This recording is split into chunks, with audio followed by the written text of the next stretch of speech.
It's been 2 years of actively living the rural life and planting our own crops and raising our own chicken.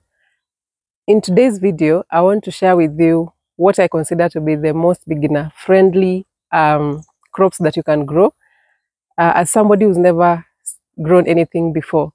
And this is solely based on my experience, and I would want to hear from other farmers on the comment section on what they consider the most beginner-friendly crops that they grew given the experience. So this is purely based on my experience and how I've interacted with various crops on the farm. So top of my list would have to be lettuce. During our first year, we did not experiment with lettuce, but in our second year, we started growing lettuce, got some seeds from the supermarket, and they were very easy to grow. They are some of the crops we harvest very early on in the season, and we haven't had any issues to do with diseases and things like that. And the germination rate for the lettuce was quite excellent, the seeds that we got. And the current lettuce that we have on the farm, currently they are on 3 or so beds. The current lettuce that we have on the farm, we grew them from the seeds that we harvested from our very first harvest. We still have some more seeds that we are going to use in our next season. So for me, top in my list, lettuce. How do we use lettuce on our on the farm? So every other day, almost every day when we start getting big leaves like these ones, we harvest lettuce and use it to make salads. One of the things we do is we make salads, and we also use it in our wraps. So we make like chicken wraps and things like that. So that's how we use lettuce on the farm. So this is how we harvest lettuce on the farm. We harvest the leaves that are closer to the soil, so that we allow it to produce more leaves as it grows upwards, and we can harvest throughout the season. So you can see like this one, we've been harvesting for quite a while. So the bad leaves, we do feed them to the chicken, or we can leave them on the soil to compost. So this is how we harvest the lettuce leaves. This is how we harvest them. And of course, now before you eat them, you have to really wash them thoroughly. And the other thing for the lettuce, like how we harvested our first seeds, you can see this lettuce here is already almost producing seeds. So I'm not sure we let them go to seed because we have enough lettuce seeds for now, but this is one of the lettuce that is going to seeds. So what usually happens, if I harvest the leaves from this one, they're a bit bitter. So when they get to this level, we don't consume them anymore. Either we are going to uproot it or let it go to seed. Number 2 on my list would be collard greens. The reason why I would consider them a beginner-friendly crop is I personally didn't experience a lot of issues with the kienyeji collard greens that we have on the farm. Apart from during the sunny, when it's overly sunny, we do get a bit of pests on the crops. In the past we've used something like ash to try and get rid of them. Currently we don't have any ash, but that's what we've used in the past. But collard greens, I'll show you some clips of how good harvest we get from collard greens. It's one of those things that we harvest every week from the farm, especially during the rainy season. Right now it's been quite dry, so they're not that healthy, but I would consider them as my second best beginner-friendly vegetable for you to grow. So number 3 on my list would be spring onions. And of course, now here we have a mix of spring onions and bulb onions, but these are spring onions. You can tell because they have a lot of stems from the ground, and like bulb onions, where it will just be one, like this one. Why are spring onions one of my favorite vegetables and beginner-friendly vegetables that you can grow? One is because you can always have spring onions on the farm. So whenever you harvest a bunch like this one, so I'll just put these ones here. So whenever you harvest a bunch like this one, there are different ways people harvest spring onions, but this is how we do it at the farm. So whenever we get a bunch like this one, we always return one back to the same position, and that way we always have spring onions on the farm. So these are one of my favorite. I haven't had a lot of issues with spring onions in terms of diseases and pests, apart from also when it gets very dry, just like the collard greens. When it gets very, very dry, we have about 3 or so months where it's very, very dry, and we do get a bit of pests on the leaves. So sometimes you'll come and find some black pests on the leaves of this what are they called? You'll get black pests on the leaves of these spring onions. Yeah, we've already done 3 crops so far. So number 4 would have to be arrowroot. Um, Arrowroots, we did not plant arrowroots as soon as we started farming. We planted them way, way later. But what we realized is that they actually do very well. And we've been harvesting. I'll put a clip of what we've been harvesting, and you can see how big they are. It's in the dry season right now, but you can see the leaves are still, not all the leaves are affected. Most of them are still very healthy. And the other thing I love about arrowroot is because even after harvesting, like for example, we harvested one very big arrowroot from here, this area, but you can see it has 6 or so more arrowroots on this area. That means that we can actually transplant some of this to another piece of land to get more arrowroots, so that to avoid the crowding that is here. So I would consider them as part of my top 10 list. One other reason is because we've not struggled with diseases and everything like that with the arrowroots. Actually, everything that we've been harvesting from this place has been very healthy. There's nothing that we've thrown away. So number 5 on my list would have to be sweet potatoes. And what you realize about these crops that I'm talking about is because we don't spend a lot of time on the farm. We spend close to 20 minutes or so a day on the farm. So they are very minimal management, but they do well. Yeah, of course, in future, I would love to spend a bit of more time on the farm, but for now, sweet potatoes are making it to my top 10 list, because we've been harvesting a lot of sweet potatoes from the farm, and it's one of those things that people around here had stopped growing. So, and seeing that we're able to harvest sweet potatoes, they actually went back to planting it.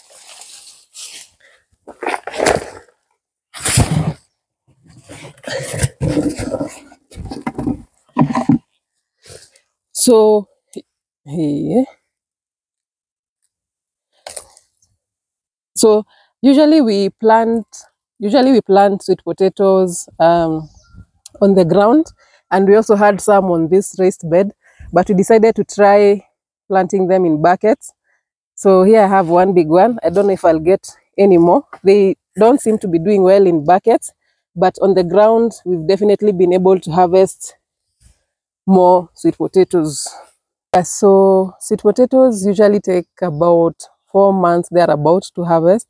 The reason I've harvested these ones is because they've been there for longer than that. But for the buckets, we've not gotten a good harvest as usually get from the ground. So, but I would still consider them as part of my top 10 lists of crops that you can grow as a beginner. The other thing that I would consider beginner friendly, and this is a fruit, is the tree tomato fruit. It may be known by other names in other areas, but here we call it a tree tomato. So what are the reasons as to why I would consider it beginner friendly? One, we've not been dealing with diseases with this tree. We have another one on the upper part of the farm where we've been harvesting. So this one is the first time that we'll be harvesting once they ripen. And number 2, why I would consider it beginner friendly, is because it takes a very short time for you to get fruits, unlike most fruit trees which take 3, 4, 5 years depending on the fruit. But for this one, in a year you'll be harvesting your first fruits, in a year or so. Yeah, so you can see like this one, of course not all of them will make it to our mouths, like these very small ones, But for the big ones, once they ripen, we are definitely going to harvest them. So the other crop that I would consider beginner friendly, again based on our experience here at the farm for the last 2 years, is the sugarcane. And here are my reasons why. So it has very minimal maintenance. All we usually do is get rid of the old leaves. So that's the kind of maintenance we do to the sugarcane.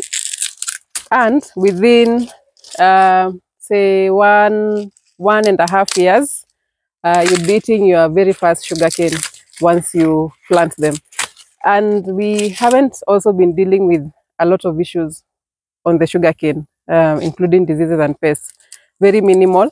And that's another reason why I would consider them to be top on my list. So this is the kind of maintenance we do on the sugarcane. And we're just going to put them there. Occasionally, when we have compost from the farm, we definitely usually come and spread it around this area. But very low maintenance and very sweet. So it definitely comes in the top of my list. The other crop that is rather obvious to most people is maize, and we've harvested most of the maize on our farm this season. It's very few remaining, and for us mostly, so in our first year we actually planted both yellow and white maize, but at the moment we are planting yellow maize. This is what it looks like, and we don't do fertilizers or anything like that. But we always get very healthy maize. This is what it looks like. Yeah. So occasionally you'll find a few bad maize because of some issues, but really we've not had quite a lot of issues with the maize, and definitely they would make it to the top of our list. So the other two crops that would be top of my list would be beans and peas. So here currently we have beans. We planted peas before and they were quite straightforward, got a good harvest, and germination was very good. So you can imagine right now we are having very little rain, and this is how good the beans are looking. What we've realized is that there are some crops that don't like too much rain, and beans would be one of those crops. And but they would still make top of my list because they do very well in most areas. And although we've not been planting so many beans, in this season we plan to plant quite a vast area with beans. So what we'll do, we'll actually do what most people do, just mix them together with the maize, and then we'll harvest quite more beans than we usually do. So this is just one bed with beans at the moment. Finally, the other thing that I would consider top of my list is bananas. And there are several reasons why.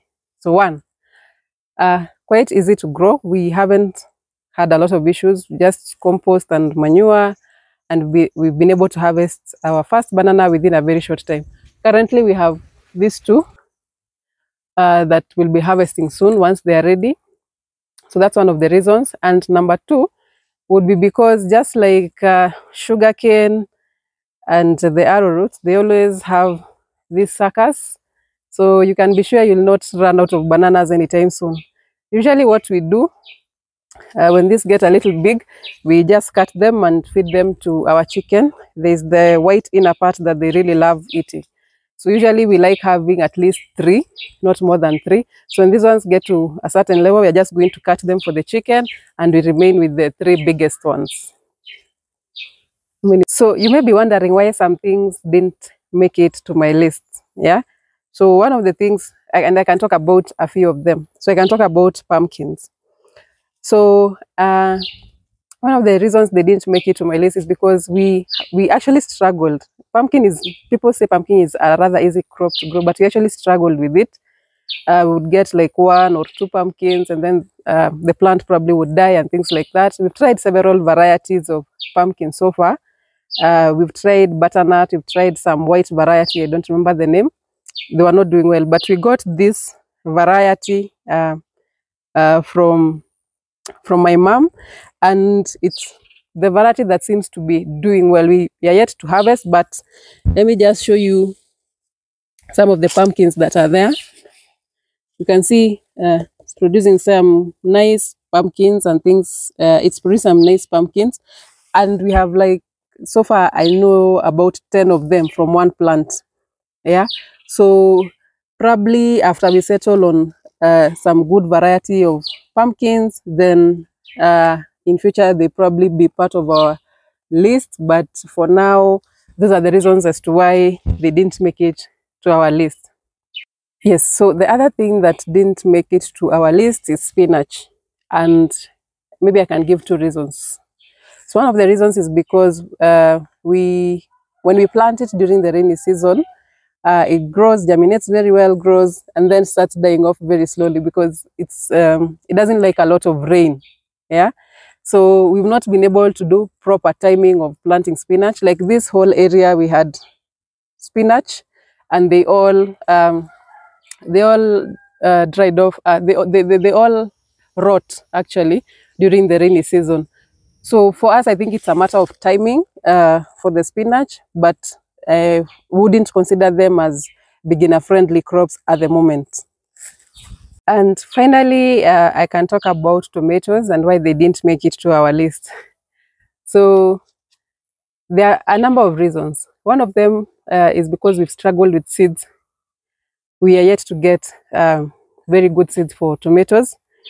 Number two, just like spinach, during the rainy season, so when the rains start, the plants are usually very nice, very healthy, but as the rain continues, they start rotting one by one. Yeah, just when they're going to bear fruit. So that's another reason why they didn't make it to our list. And number three would be also during the rainy season, the ones that have put fruit, usually they start getting some strange diseases that we haven't been able to deal with yet. So we are still on our journey to learning how to grow tomatoes, and hopefully very soon we'll be growing them effortlessly. As an extra, I think it's good to mention that one of the herbs that is very easy to grow is the mint. And this is what it looks like. So we have various herbs on the farm. We have mint, we have basil, and we have rosemary. For now, I would consider mint the easiest. We have had a bit of issues with the leaves for the basil. We don't know what's affecting them. But for the mint, it's quite easy to grow. And also you can see right here, like now for the whole of this part, once we harvest these onions, we'll just let the mint spread. You can see how much it's spreading. You can see it here, you can see it here. So it really spreads. So we definitely are not going to lack mint anytime soon. So this area will allow it to just be mint. We'll harvest all the onions and then let the mint spread as much as it can. Yeah, so that's it for today's video. We hope you learned something. If you've been farming for a while now, you can also let us know in the comment section. What do you consider to be your top beginner-friendly crops, just in case somebody may want to start farming and is currently not farming, so we can educate each other on the comment section. For me, those are what I felt are the beginner-friendly crops based on my experience. But I would also love to know, how has it been for you? What would you consider to be your beginner-friendly crops for anyone? Thank you. Stay tuned in. See you in our next video.